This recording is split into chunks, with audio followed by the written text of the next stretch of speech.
Hey guys, this is Hell Hades. This is a Raid Shadow Legends video. Guys, it's coming. It's coming at last.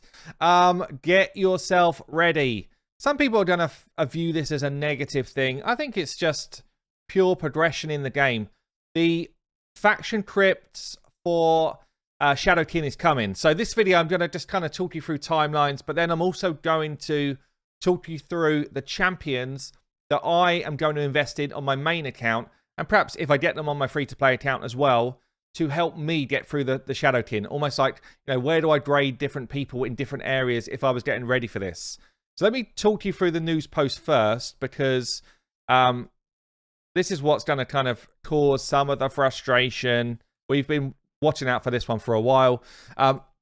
It's worth saying as well, before I get into it, currently there are 13 crypts, which means that we get these juicy days where sometimes 3 pop up like today, and it's like that. Yes, I'm going to get myself a whole bunch of glyphs today, albeit I'm also going to spend an extra 20 minutes playing the game today. But anyway, what is going to happen? So at the minute, we get these juicy days with 3, just because it's an odd amount of crypts, I think. So I think it's just going to fall into a straight 2 a day. It'll probably be the same rotation now forever until they eventually bring more races, more factions in. But yeah, it's probably just going to go straight 2 per day. And they do say here, because that's going to be 14 crypts, it's going to be a straight 7-day rotation. Yeah, so every 7 days, the next 2 will open, and they will always remain the same pair. Feels like that's the way it's going to go. So let me just quickly read this in. Just wanted to let you know we're planning to open the Shadowkin Crypt in Faction Wars in around roughly 3 months from now. So it looks like it's going to be, what, mid-January into February sort of time. They say 3 months. If we were talking about Hydra Boss, 3 months from now would be probably about, I don't know, December 2023. To give you a good feel for timing. But I feel like they might stick to this one because it's actually quite easy for them to implement, really. New milestones will be added. So, you know, if you look at like the big chunky stuff at the end, I'd imagine it's just going to be another row. Let's see what they do here. It's probably just going to be another row that looks almost identical to this row, I'd imagine. Which will just fill up the extra few stars that you get from the crypts. Lydia, the Death Siren, will still remain the final reward. Okay, so if you've got Lydia already, obviously you've got her. That's not going to change. If you do not have her already, you will have to beat Shadowkin together. She's going to be the final reward. That's going to cause some grief down below in the comments, I know, albeit it's kind of the right thing to do. Lydia's meant to be the reward for completing the whole thing. Yeah, I get it. People are going to be annoyed, but I also feel like once we get past it, people will just settle into the new way. If it happens you haven't reached her by the time the Shadowkin Crypt is open, you'll need to complete a few extra milestones before you can summon her. If you've already got her, you'll have a few more rewards that you can get. That's about it. So that's about it for the news post. So I guess comment below, how do you feel? I feel like I'm in like a counseling session. How do you feel about that? Anyway, comment below, let me know. So let's talk about Shadowkin then. What have we got in this faction? So yeah, if you're a member on hellhades.com, you can come into Raid Shadow Legends, come down to Faction War tier list in the bottom left here. Click it. This is like my old tier list made better. Yeah, so you can click on Shadowkin, and then all it'll do is it will show you first off all of the champions in the game, which are for this faction, and I grade them by different roles that I want for a Faction War team. So the main role that I want is a decreased defense role, ideally an AoE decreased defense role. So, you know, people like Aboro, Genzin are probably the best ones. And then you've got Fnatic coming in from, you know, from the rares here. So Fnatic does have a single target decreased defense, but it's not AoE. You really do want an AoE. And actually, in terms of AoE, the only ones you've got are Genzin, who is a legendary champion, or Aboro, who is a bit situational. And yeah, and if you wanted to, you could just kind of use the filters to say, you know what, I want to see, I don't know, HP type champions that can do decreased defense, but can also do decreased attack, or whatever. You can kind of play around with filters if you want to try and get your best kind of team together. Let's just talk about who's good in the rares, and you know, who's worth leveling out. honestly, it's slim pickings at the moment. They've got quite a few champions in here.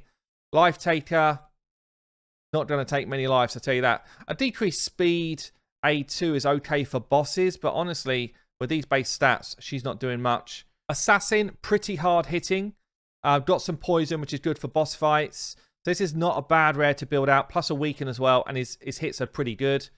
Blood Mask, I mean, just not much going on here at all. Honestly, there's a bit of a turn meter decrease, but it's too small really to be decent. The only good thing about Blood Mask, if you're trying to fill a role, is that he does have an HP-based kit, which makes him easier to keep alive. Adachi is a hard-hitting rare. Okay, let me just check the numbers here. Adachi comes up as legendary damage, and has also got some control and some support. So this would be one of the better rares to build out. His damage is based on defense, which makes him easy to keep alive. Good provoke. Got this kind of AoE ability with a shield. Has also got block debuffs, which is massive for Faction Wars as well. So this would probably come out as my most versatile, worthwhile rare to build out for Faction Wars. Marauder, pretty much straight trash. Got a weak source AoE decrease attack. Otherwise, not really much going on.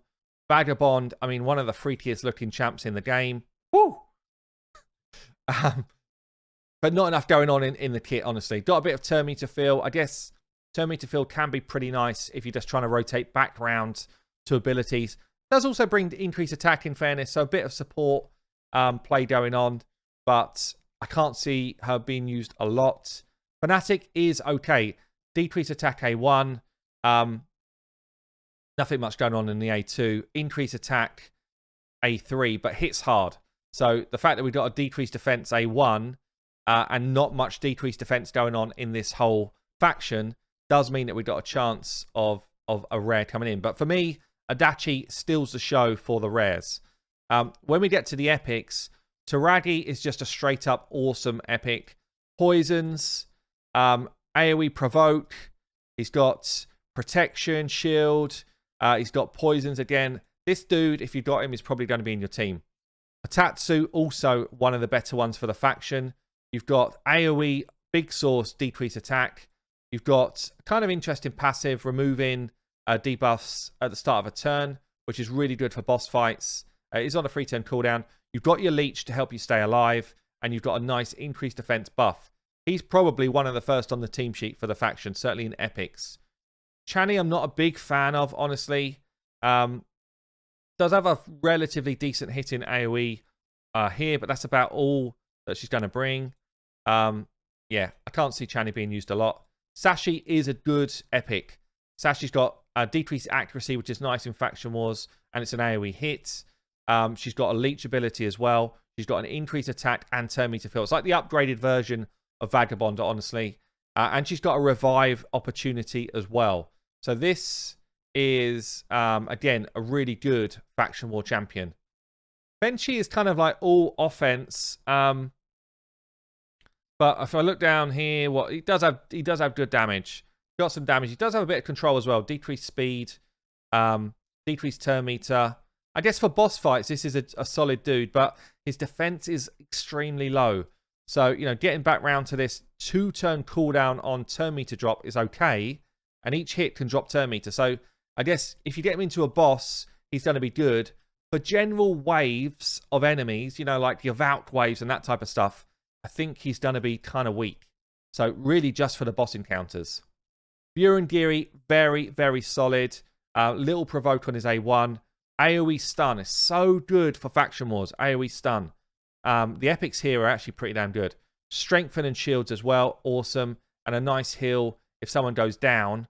Obviously, you don't want people to die in Faction Wars, but at least he's got an opportunity to heal himself. But yeah, good base defense. His damage is based on defense as well. Burengiri is solid.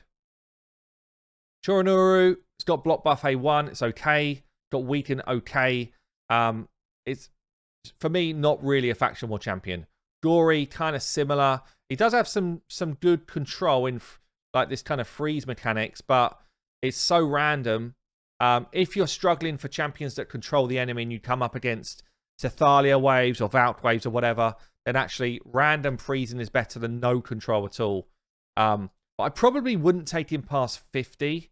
I'd probably take him to 50 and just try and make some use out of his freeze abilities.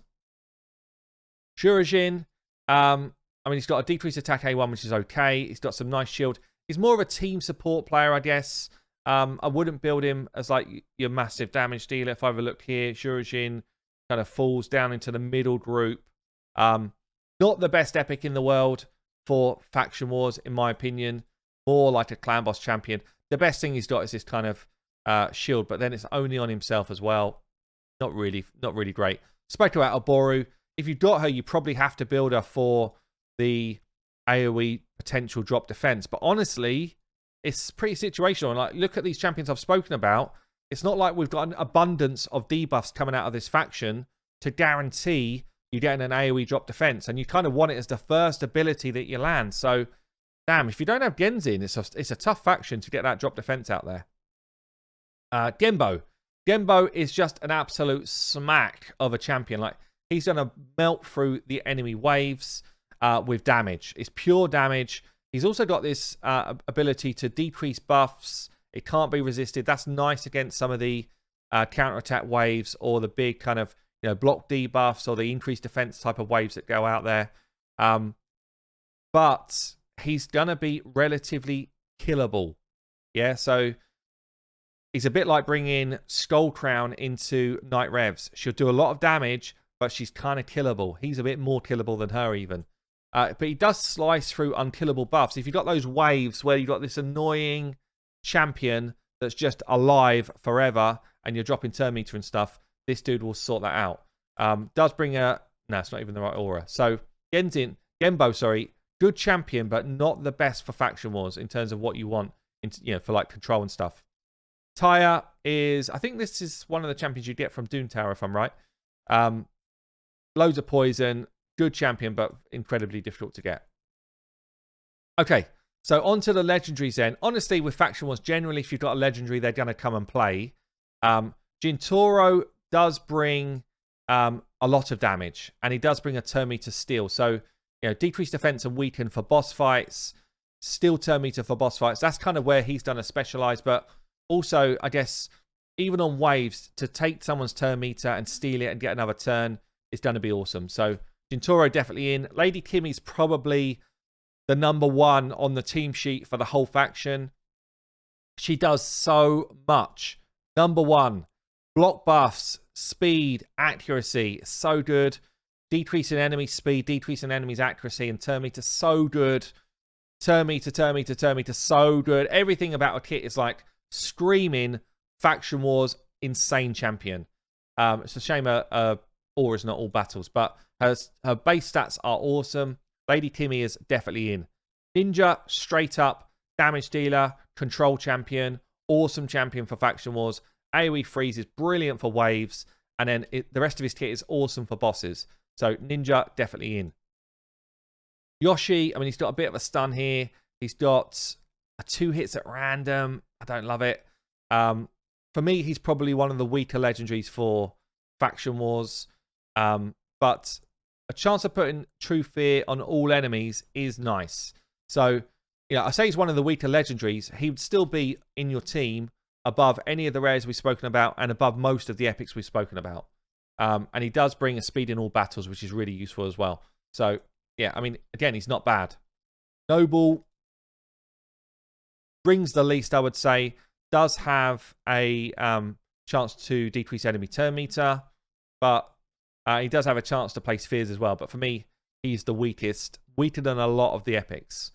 Genzin would be like up there as one of the best champions for the faction, mainly because he's the only one in the faction at the moment that gives you a consistent AoE drop defense, and he hits hard, and he does a whole bunch of like flying around stuff, which is cool.